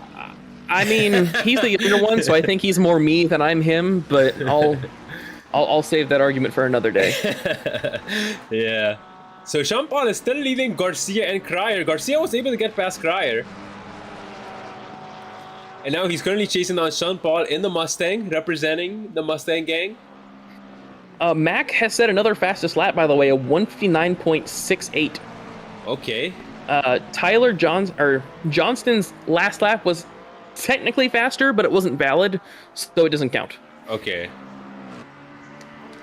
Yeah, looking for battles right now. We have Lindo and Galindo. Jackson. Galindo has a drive-through penalty. Galindo has a No, drive-through. P8. Oh no. I don't know if you could see that on the driving times. I just saw it there, but yeah. Yes, that is DT. Yes, that is a DT for Galindo. He's gonna have to serve that within 3 laps. Very unfortunate. Used too many speed tokens, as Cube likes to say. Yep, and that'll drop him down And to a long Garcia way. and Contact! Contact! Oh no! Not like that! Into the fastest like corner, that. Sean Paul. It's gonna be a very difficult region for Sean Paul here. Driving very slowly, no car coming up behind him yet. Glenn Jacobs is catching by his. Yeah, I'm gonna show the replay on that. Sean Paul did not get a good exit through turn 10. He tried to cover the inside there, gave Garcia room when he didn't really have to, but not enough room, and then just tried to move back over on Garcia. Ugh, that sucks. Oh. Because that was a great battle too, and for it to end like that. Oh, that And now sucks. we have Brett Swift chasing down Hernandez as there's a back marker going off track. It's a 0.3 second gap, the Ferrari and the Mercedes. Swift hard on the brakes, keeping a nice line, gets a better exit through that first hairpin. Now for the second hairpin, can he get a good exit He's here? wide. He's wide, but he has a much better exit, so he might have a chance here. Yeah, it's gonna be a very high-speed corner. He's gonna have the outside line, and then is defending hard on the inside. He really didn't have to, though. Yeah, I wonder if he had an issue, because Hernandez just got and he trounced gets there. past, Swift but goes wide. Swift goes wide, slowing down. He might have 3 track limits warning, so he has to slow down there. I think that was also part of just overtaking off track. You really don't want to do that. But that does get Mac back into this battle. So Mac, Swift, and Hernandez all fighting for P16. Meanwhile, out front, the gaps had dropped to about 1.5 seconds. They're back up to closer to 2 seconds. We're gonna have to see the gaps are shrinking. Maybe not fast enough to change anything, basically. Yeah. But we're gonna have to see. While currently chasing down Galindo now. Galindo just finished serving that drive-through. Yeah, Johnston's last lap was a 2:01, so he lost a lot of time there up in P2 to Mac Morgan. Meanwhile, just a little bit ahead of them, Moreno is beginning to forming the beginnings of a fight with Penkovic. They're about 1 second apart from each other right now, and that gap has been closing steadily through this race, through the back part of this race. So it'll be interesting to see if Moreno can get close enough to try for a pass. And now let's see. Oh, Meanwhile- Hernandez with a very big Oh! amount of oversteer, but ends up right in front of Brad Swift. So he had to take avoiding action, Brad Swift, and couldn't quite get the pass, but that gives Mac an even better opportunity now. Swift trying around the outside, but no good. This battle for P16 is honestly very sensational. It is. There's been a lot of great battles. Meanwhile, out front, Mac Morgan is down to 1.1 second gap with Johnston. And so I think at this point, you're not really expecting Johnston to fight with Heisner, so you probably want to try and start fighting for that P2 position. If you can. Yep. Meanwhile, Mac side by side with Swift, backs out of it, backs way out of it. A lot more than I expected. I think you Mac also really may have realized that Swift and Hernandez keep going at each other's throats, so he's trying to go for a 2-for-1 special here. Mm-hmm. Yeah, but Mac backed a lot farther off than I would have expected. And you have Ty Jackson currently chasing on Lindo still. It's been another very close battle between these two. Keeping it clean. The battle for P2 is down to 0.8 seconds. Mac with a ridiculous speed advantage, a new fastest lap of the race. A 159.4. He was almost a second faster than both Johnston and Heisner last lap. And even the fastest lap, he's 4/10 faster than either the 4/10 faster than Johnston and 3/10 faster than Heisner. And Heisner's lap times probably won't be getting much better throughout this race because he's a Porsche in high heat. So we are going to see a battle for at least P2 as we are now at 6 minutes to go. Brian Acombe, yellow flags. Seems like there's also a drive-through. A drive-through There's has been also a given to drive-through RD for Thompson. It's really unfortunate for him. He is toward the back of the field, so it doesn't affect quite as much as it did for Galindo, but still not good. Meanwhile, this battle for P16 is still going on. Yeah. Yeah, Hernandez right in front of Swift and Mack. And then right behind them, Lindo is only 2 seconds behind them, and Jackson right on Lindo's tail. Yeah, Swift, he's trying his absolute best to try and get a move on Hernandez, but Hernandez's defense has been really solid. But it seems like Hernandez might have had a worse exit. No, maybe not. Yeah, even if he had a worse exit through there, you'd need a lot worse exit to get through there. Oh my! Oh, as I believe that Swift almost went wide there. Yeah, keeping it clean, and now Mac, it's his time to feast side by side. And they're side by side hanging onto the street, but Mech has the better exit. I can't see him. There we go. There's a good bit view. Can he power that Porsche through? They're still side by side. Quarter panels are matching. Mech We've seen Porsche's oversteer moments. Very nice job there to hold that. Now through. He's held it. Good move. Good move. Meanwhile, out front, Mac Morgan is 0.2 seconds behind Johnston. Oh. And Mac has a moment. And has a little bit of a moment. It seems like we should probably let's wait till he gets P2 off camera. The commentator curse is very, very strong for Mac. Right. I'll follow Lindo then back here. Yeah, I'm gonna follow MDC, Mark DC, and Mike Cook. Oh, never mind. Gale had a brief brown pants moment, I think it was. I'm gonna see if I can pull that up. So yeah, very big oversteer moment there through turn 1, but manages to hold it, so good job there. Oh, and Mike Cook, oh my god, around the outside of the Lexus? No. Oh, that was close. Just not able to hold it. Yeah, also, let me take a look at Mark DC's livery. I don't think it was on the reveal team, as there's a yellow flag for Spellerin. Stefan Pellerin, oh no. Yeah, we get a nice look at the Batman livery. Yeah. It's very nice. Meanwhile, Emil Garcia is right behind Brad Garman. Oh, there's a little bit of contact there. And now he who shall not be named is 0.4 seconds behind Johnston. This is a battle for P2 with 3 minutes left on the race. Yeah, we've seen he who shall not be named get closer, but keep making just tiny little mistakes as he gets closer to him.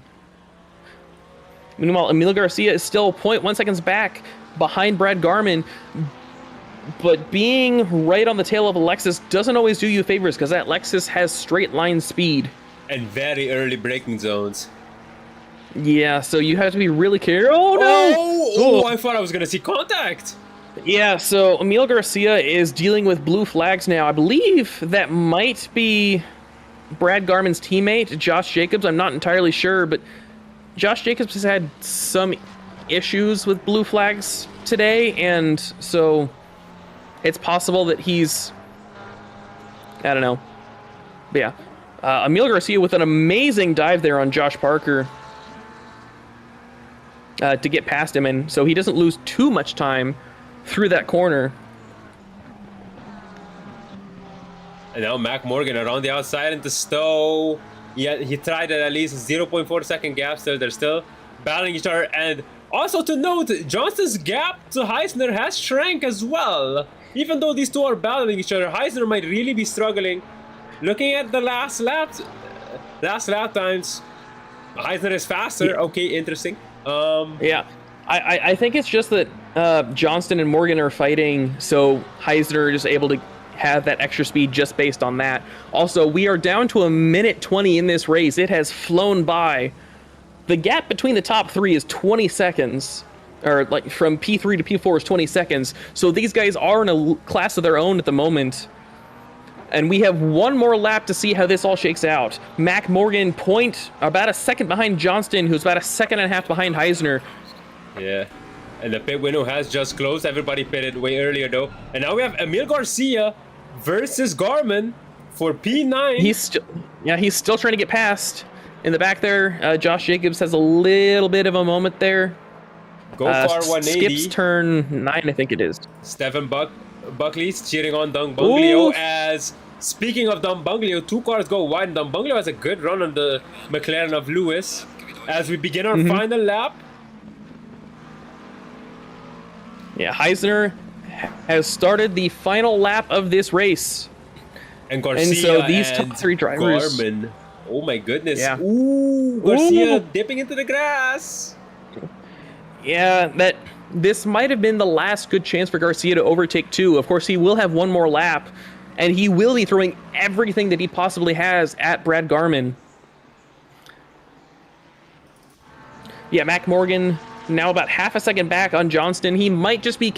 I highly doubt he's just content to take his P3 at this point, but you really don't want to do anything dumb and mess up your top spot. Let's see, top 3. Yeah, it is a long championship, of course. If Mac thinks he's faster on other tracks, he can definitely just settle for a P3 here if you want to think long term. But you know, upsides and downsides to that kind of thinking. Yeah, a top 3 will never hurt, but a win is so much better. Absolutely. Mac, I don't think he can get the best of Johnston here. As we enter the double hairpin. Yeah, unless there's a big mistake by one of the drivers, by Heisner or Johnston, I don't think there'll be a change of order in the top.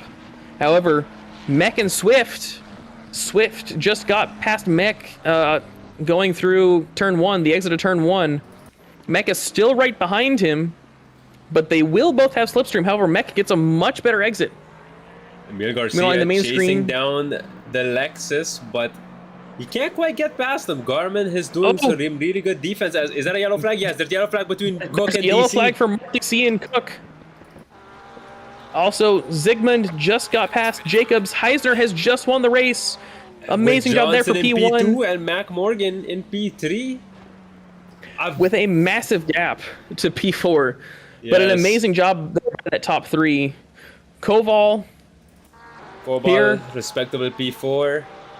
But I'm gonna tune in on the battle between Garcia, as the other cars, the gaps are big enough to what I can say these guys are not gonna have any overtakes. Garcia currently chasing down as we enter the final corner complex. Can he get past? It doesn't seem like he's even close enough. Looking at Jacobs and Zygmunt now. It's a 3-man. Is it a 3-man train? Kind of within 1 second of each other. Yeah, it's close. But yeah, Garcia did not pass Garmin. In front of Garcia. Great race from him. Then Cryer, then Galindo, then Sean Paul. And now let's see Zygmunt and Jacobs. It seems like Zygmunt has done enough. He's gonna finish P14. Yes, he will. And then right behind them, Hernandez and Swift will come across the line P15 and 16. Yes, Mech in P17. Lindo P18. Mech was able to get past Lindo. Jackson couldn't get past Lindo. Then we have Ferrer. Then we have Hohenberger. Currently coming towards the line. And then we also have lap traffic that was finished from P25 downwards. Yep. And then we have Dan Thibodeau in P20, Sean Lewis in 21, Andrew Duong-Bonglio in P22, Mike Cook, I believe it's Mike Cook in P23, and then Mark DC in P24. Yes. And that is the end of the race. So amazing job by our top three, Mike Heisner, I believe it's Tyler Johnston and Mac Morgan. I'm going to look at these. Yeah, Taylor Johnston and Mac Morgan. So amazing job there by our top three drivers. Overall, it was a great race. A lot of chaos, especially towards the beginning, mid-section of the race, I would say. Yeah. 1 second a lot of chaos there. Upload the screenshot so we can use that. Good idea. But yeah, so give us just a moment and we will be pulling in our top three drivers for interviews. I see that Mac Morgan is there, but he's currently deafened, so I'm going to wait to pull him in until he's... Yes, here is the overall able to talk. screenshots. I think you already got it though. So, yeah, Yep. perfect. But yeah, so other than the chaos, what did you think of the race, Sig? Cinema. Obviously, I would have liked a battle for P1 towards the end, but I think that just didn't happen this time. Yeah, it was really close to having a battle there, but yeah. I mean, we saw some really good lap times getting put down there at the front, so it's not like there wasn't the possibility for a battle. It's just that they were all doing so well. Yeah, Mike Heisner and Johnston, yeah, they were flying, not making mistakes. Mac had a couple oversteer moments. Oh, sorry. Mac took home all the bonus points, by the way. He got pole and he got the fastest lap, so that's plus 2 points for him. There you go. So yeah, give me 1 second. I'm going to ping Mac and see if he's ready for an interview. Yes, we should just check all of them in general if I can find them. Actually, you know what? I'm just going to drag him up here and see if he responds. Yeah. If he doesn't forgive me, oh well. That's what family's for. All right. Of course. Mac, you there? Yes, I'm here. Yes. All right, Mac, welcome to the booth. Amazing job on the P3 finish and the pole position and fastest lap. So not quite, what do you call it, a grand slam, but either way, an amazing race. Tell us how it went. I think it went really, really good.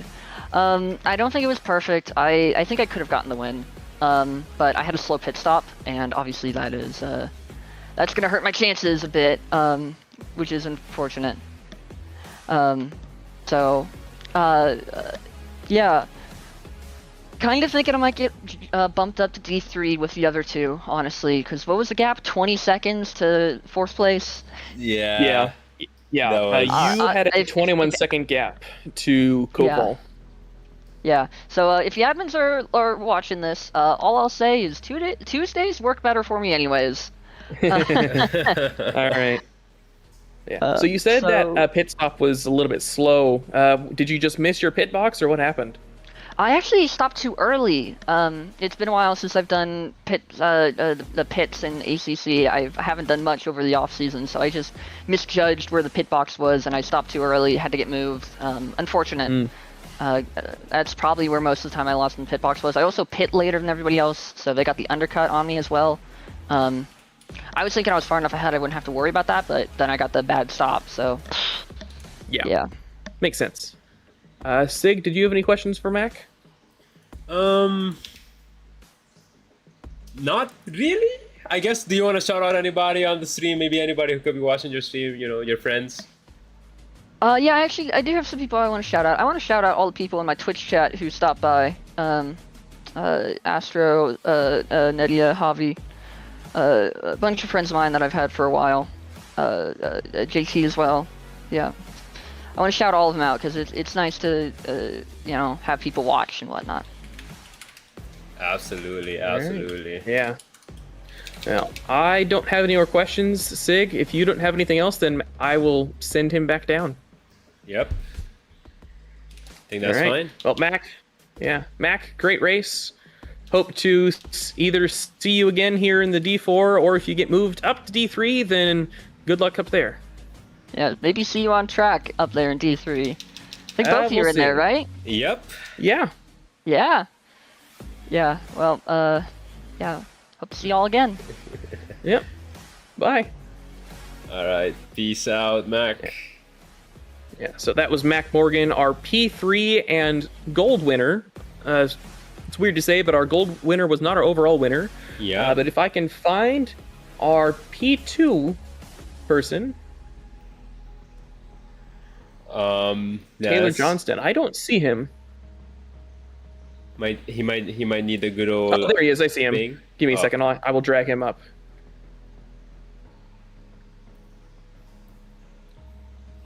Taylor Johnston, welcome to the booth. Oh, hello.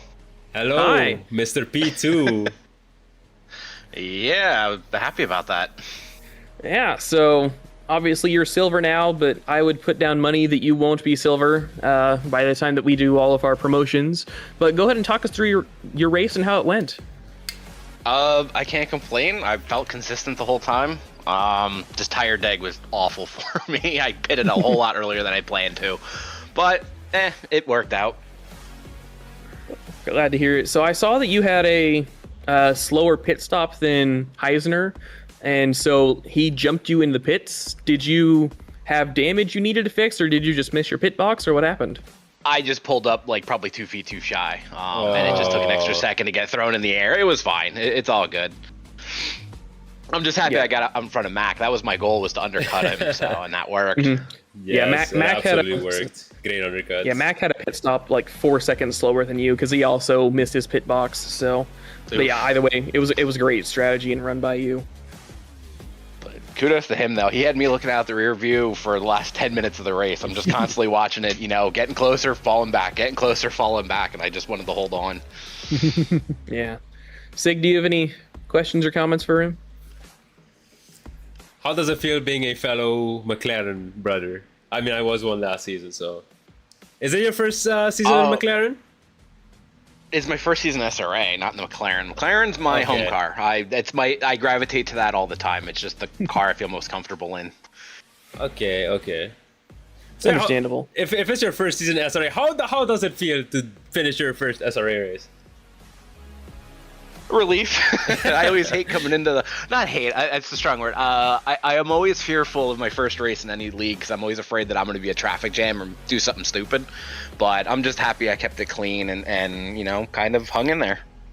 Well, I can guarantee that you were not a traffic jam this race. Except for, like, maybe Mac. But no, you did great. Yeah, absolutely. Well, thank you. I appreciate it. Yeah. And then, Sig, do you have any more questions, or... Yeah, before we let you go, do you want to shout out anybody? Maybe you have some friends watching the stream. I mean, the only people that I'd really shout out is like the Smelly crew, like Ryan Garrett, East Pangler, and them.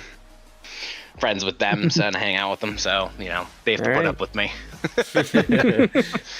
All right. Well, anyways, great race, great P2, great way to finish your first SRA race up in P2. Hope to see you again up here if you don't get promoted further up. But yeah, either way, great race, and looking forward to seeing great things from you in the future. Thank you. And I will send you back down to the chat if it will scroll properly. There we go. So that was our P2 driver, and now I will go ahead and drag up Mike Heisner, our winner. All right, let's see. He's definitely in the call, so... Yeah. Mike, welcome to the booth. Hey, thanks. Mike Heisner, yes, welcome to the booth. Yeah, D4 winner at Silverstone. How did it feel? I felt good.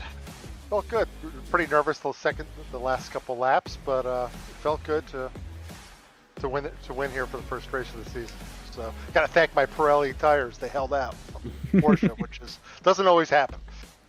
Yeah, I was almost looking out to see if your rear tires were going to start dying, because I know that's a really big thing in the Porsche with how you have to drive it, but you did an amazing job up front there. Yeah, I got slippy the second to last lap. I got a little loose on the end and caught it. I think we saw it in the Delta going down. Yeah, it did. Yeah, it went from 2 to like 1.4. I lost about a half second. So, but it worked out pretty well. I got it in the pits, so I had a clean pit stop, and Thompson and Mac did not. So that shuffled it around, and I came out clean. So I just drove clean the rest of the race. So it was fun. Yep, and that was the that was if that give me a sec. Yeah. If that was a race-winning moment, you could say it was definitely your pit stop, for sure. Oh yeah, I came and I wanted to pit. I wanted to pit early. I watched the race Division 2 last night, and the winner pitted with 25 minutes in. And I don't think it was Division 2 because D2 raced with you tonight. It was either D1 or D3. It was probably one of the winners. Okay, so either D1 or D3. Yeah. So I usually pitting a little bit early helps me in the Porsche for whatever that reason. makes sense. Yes. So, but yeah, the tires basically held out. I always turn up the traction control when this starts getting a little funky. Understandable. But it was fun. Fun race. Should be a good season. There's a lot of good drivers sitting up front there. Yeah, we were talking about it after the race, but you, Johnston, and Morgan were 20 seconds clear of P4. So there is a non-zero possibility that you might get bumped up to D3. That's a possibility. We'll see what happens. If it happens, it happens. Yeah. But if it doesn't, though, at least got... a three-way battle for the championship might be peak between these it would three. be. Yeah. Swift, Koval. I mean, there's some good guys sitting up there. I think they just got. I don't know how we got 20 seconds clear, but we did. So yeah, it just worked out well. Yeah. Either way, great racing. Sig, do you have any questions for Mike? One more question. Shout outs, or also no, wait. Is this your first ever win? I won in D5 2 years ago, and then I won a short race where the server crashed out that one day. Okay. I technically won that race, though it doesn't show in the in all the data. So the server crapped out with 20 minutes to go, and I was in first place. Right place at the right time. Yeah, that's what it sounds like. Yes. Yeah. All right then. Thanks, guys. Thanks for doing this. All right, wait. No, one more question. Do you have anybody that you wanna shout out? You know, friends, family. They could be watching the stream. You know. They're not. My wife will probably watch now that I won, but nobody was watching live, unfortunately. I don't think. Okay. All right, guys. Thanks a lot. Yeah, thank you, and hope to see you up here again. I hope so too. All right. I have will a nice night. Throw him back down. Take care, guys. So that was. Never mind. I don't have to throw him down. Mike Hassner. Oh yeah, he went of his own accord. But yeah, that was today's Division 4 race. Tune in next week as I get the calendar out.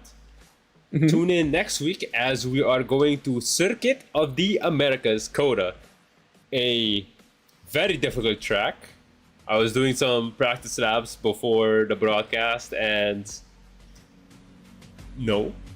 seriously.